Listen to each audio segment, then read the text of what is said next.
Škoda and Volkswagen use AFS in almost all their vehicles. The system is not new, it has been around for over 10 years now. AFS stands for Adaptive Front Light System, and this is the system that automatically levels the beam of headlights when your car is loaded, and also turns on and off the cornering light when needed. There is a special control module in your car for the AFS system that's located under the front panel, and if you scan your vehicle for codes with a proper Volkswagen compatible scanner, it will give you pretty straightforward codes and you'll be able to solve the issue. If you don't have the opportunity to scan your car, I will give you several ideas on what commonly fails in Škoda cars and leads to this no band lighting function warning. First of all, you need to identify which exact function doesn't work. I suggest you start with cornering lights. Start your car, apply the parking brake,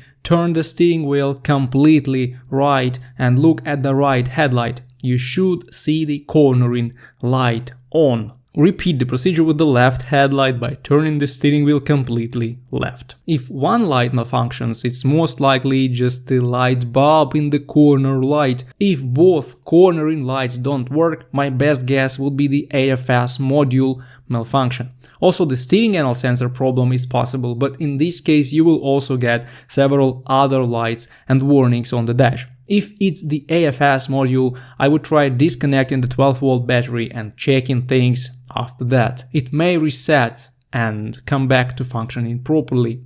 If everything works, then it's all about the leveling system of the low beam. There are three components responsible for that.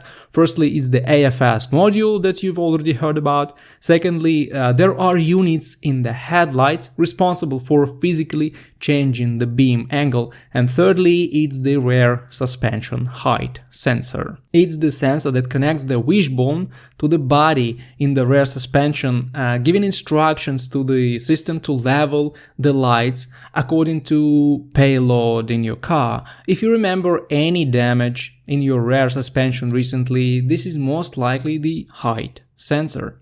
Fortunately, it's an easy DIY job to replace it. Headlight units are commonly good in Škoda cars. I've only seen them malfunctioning after minor crashes or water intrusion. Other than that, it's very unlikely that one of the headlights requires replacement. So if the rear suspension height sensor is not the culprit, you most likely have a problem with the AFS module. Of course, before buying and replacing one, you should have your car diagnosed with a good scanner first. But if you identify that both cornering lights and the leveling system don't work, it's 99% that the culprit is the AFS module.